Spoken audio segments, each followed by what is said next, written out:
Mind you, I have been drinking earlier today, so probably not the best time to do an episode. Honestly, on the nose, I couldn't tell the difference. When I did this non-blind the other night, I could really tell the difference between them all. So,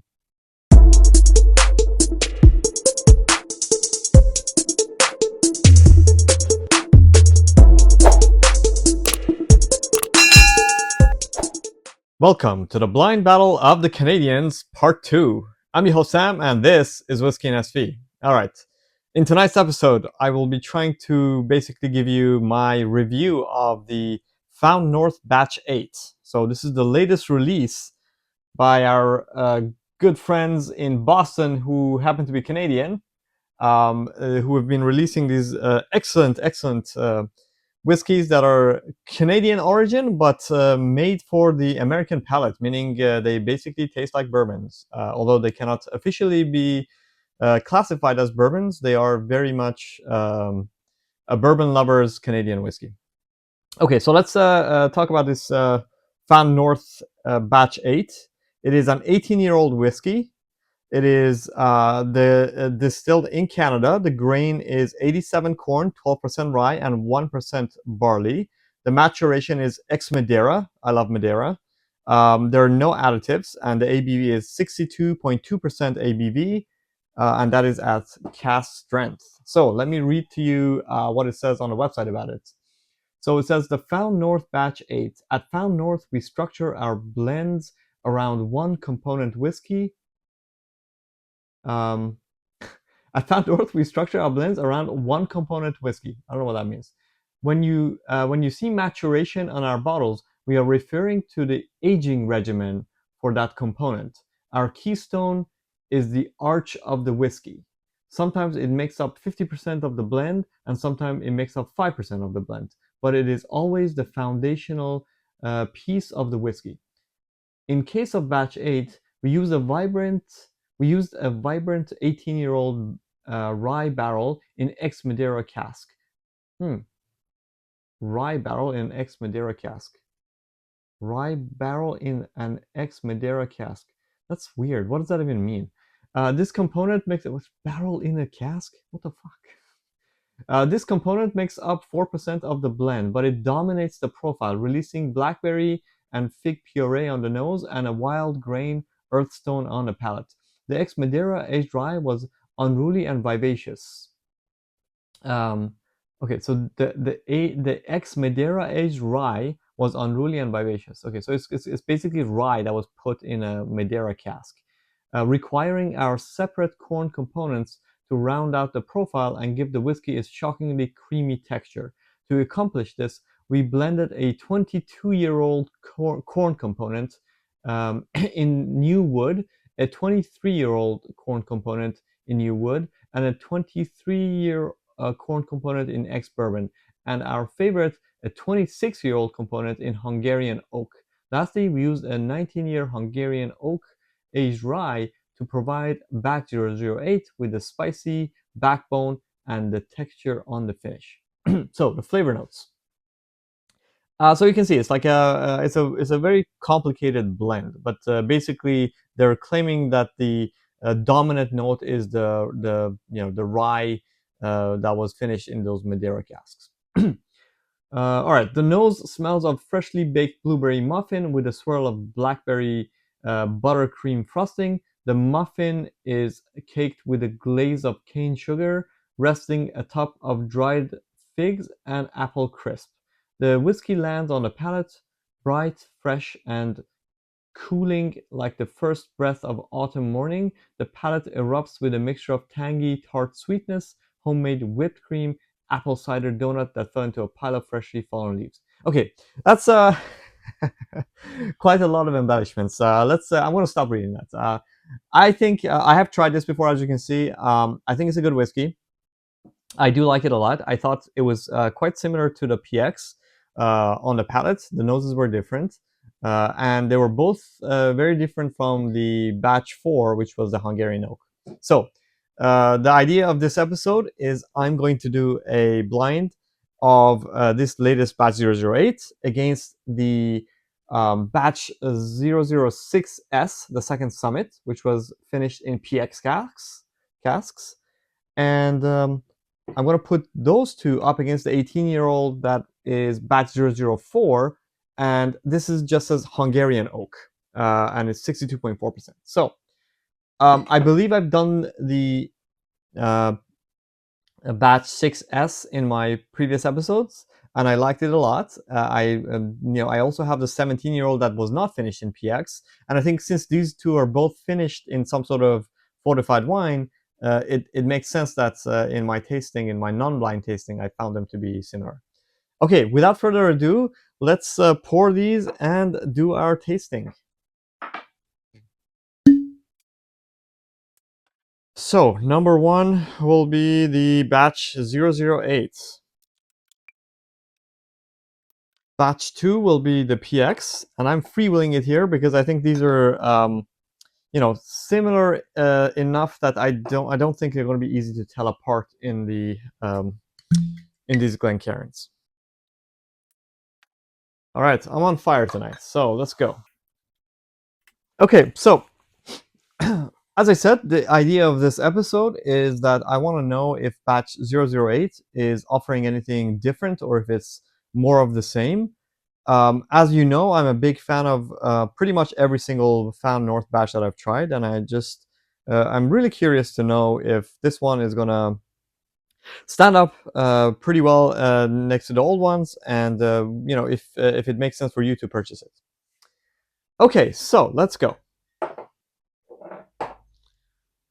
We'll turn this off. Cool. Let's clean this up. All right. So as usual, I will first nose these things, and then I will taste them. So because we don't want to blow the palate straight away, I think they should be pretty obvious on the nose because Madeira and PX are very different. And I think batch 4, the Hungarian oak, was very oaky, so it should be very apparent. So I hope I can just tell on the palate, on the nose, but we'll see.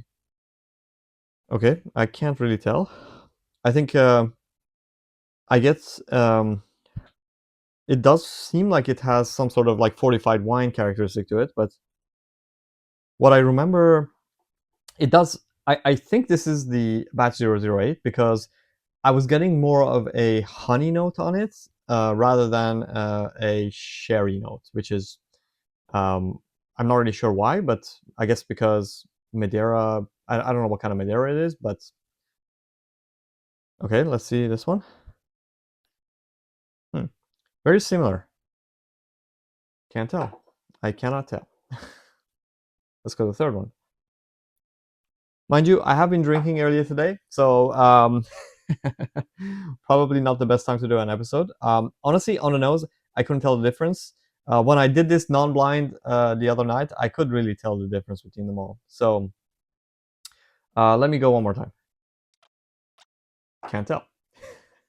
Okay, we're gonna assume that the nose is dead tonight, but the show must go on. So we'll do the palate. Interesting. It's basically like lots of like vanilla and caramel, but then like there's a unexpected, surprising amount of spices that come out, and it's also like lots of like honey notes. So if I was to guess, I'm going to guess that this is batch 008 because that was like the predominant thing that I got from it was like more of a honey notes rather than the the sherry dark berry notes. So let's try this one. Yeah, this definitely hits the spot as more of a sherry influenced bourbon. It is lots of if you like scotch and you like bourbon, you're gonna love this one because it's just like, especially if you're into you know sh- um, sherry bombs and non-peated sherry kind of whiskeys that are like sweet, and you like bourbon, which is like caramel and vanilla. I think this one's perfect. Between these two, it's a tough call. I mean, I just depends what mood you're in. I think this one has actually a little bit more spices on it. This one is, yeah, if you're like a Scotch person, probably won't enjoy most. That would mean that this has to be the Hungarian oak. but let's see. Yeah, definitely much more oaky flavors in this one. It's like significantly more oak, like and not in a bad way, just like you really just taste the oak. You know, it's like it feels like actually new oak, very like fresh wood. Um, yeah, I don't know really how to describe it. If you ever drank some water or tea out of a wooden cup, that's kind of like what it tastes like. You can kind of like feel the wood seeping into the flavors. So it's interesting. Definitely very nice. I think of these, I would have to say my favorite is the PX, uh, followed very closely by the 008, and then this I think is the 004. So that's what I'm guessing they are. Let's quickly do the review and see if that's actually the case or not. So the first one is 1. So this is the batch 008. Correct. This should be 2, and it is, yes. And this one is 3. Okay, so I got them right. I'm surprised, honestly. I should have got them on the nose. I think the noses were different, sufficiently different that I should have been able to tell. Um, I guess I'm catching a little bit of a cold, and yeah, and I was just been drinking too much today. You know, holidays and whatnot. So, but yeah, is this worth it? Let me do one final round, and then I'll tell you. It's quite spicy. It's nice, but it's actually really spicy. I think you better like spices if you're gonna have this. There's a lot of sweetness, but the spices are also pretty strong. Yeah, it's the PX is definitely my favorites by far. Um, yeah, I think if you like honey notes and if you like spicy, you're okay with spicy, and you're generally like a bourbon guy, you want to experience something slightly different. I think you'll enjoy this. If you prefer only sweetness and you don't like spicy, you may want to stay clear, I guess, because yeah, there's definitely quite a bit of spices on this. Um, but I enjoy it a lot. I think it's I think if I give this like a 10, let's say 100, which I mean, I'm just saying for sake of argument. I think for me, like the score of this would actually be like more like a 9 point, maybe 9.3, 9.4. Taking into account price. I have a very unrigorous system for marking stuff, so I'll have to come up with a proper system. But if I give this a 9.4 for sake of argument, I think this would be like a 9.2, and this would be more like a 9.0.